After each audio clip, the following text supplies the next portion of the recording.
Kerala governor Rajendra Vishwanath Arlekar മുൻ മുഖ്യമന്ത്രി VS. അച്യുതാനന്ദനെ സന്ദർശിക്കാൻ തിരുവനന്തപുരത്തെ അദ്ദേഹത്തിൻ്റെ ബസ്സിലെത്തി. ഇപ്പോൾ അദ്ദേഹം അവിടേക്ക് അല്പം മുമ്പ് വരുന്ന ദൃശ്യങ്ങളാണ് പ്രേക്ഷകർ ഇപ്പോൾ കാണുന്നത്. അദ്ദേഹം ഇപ്പോൾ വീട്ടിന് ഉള്ളിൽ കടന്നു. അദ്ദേഹം അച്യുതാനന്ദനെ കാണാനെത്തിയതാണ്. അജീഷ് ജയകുമാർ ചേരുന്നു. അജീഷ്, വിവരങ്ങൾ.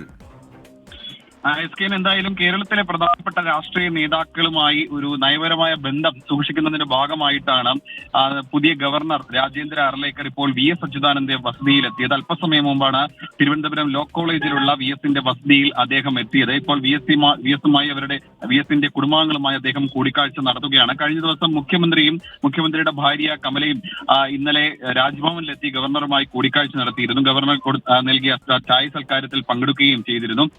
ഇന്ന് രാവിലെ ദേശാഭിമാനി പത്രത്തിൽ CPIM-ന്റെ സംസ്ഥാന സെക്രട്ടറി M.V. ഗോവിന്ദൻ ഗവർണറെ പുകഴ്ത്തി ഒരു ലേഖനവും എഴുതിയിരുന്നു. അങ്ങനെ CPIM-ന്റെ നേതാക്കളും അതേപോലെ തന്നെ സർക്കാരിലെ പ്രതിനിധികളും അടക്കം ഗവർണറുമായി ഒരു നയപരമായ ബന്ധം സൂക്ഷിക്കുന്നതിന്റെ ഭാഗമായുള്ള നീക്കമാണ് ഇപ്പോൾ നടത്തുന്നത്.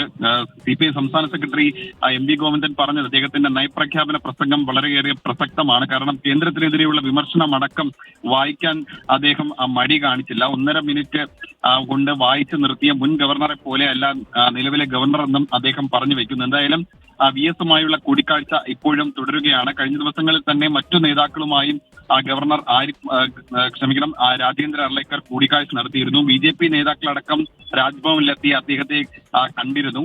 എന്തായാലും കേരളത്തിലെ ആദ്യത്തെ BJP അംഗം കൂടിയായ ഗവർണറാണ് രാജേന്ദ്ര അർലേക്കർ. മുൻ ഗവർണറുമായുള്ള ഒരു പ്രശ്നം കൂടി നിലനിൽക്കുന്ന ഒരു സാഹചര്യത്തിൽ നിലവിലെ ഗവർണറുമായി ഒരു സംഘർഷത്തിന് സർക്കാർ പോകുന്നതിന് താല്പര്യമില്ല. അതുകൊണ്ടാണ് ഗവർണറുമായി ഒരു നയപരമായ ഒരു ബന്ധം സൂക്ഷിക്കുന്നതിന് സർക്കാരും താല്പര്യപ്പെടുന്നത്. എന്തായാലും വി.എസുമായുള്ള കൂടിക്കാഴ്ച ഇപ്പോഴും തുടരുകയാണ്.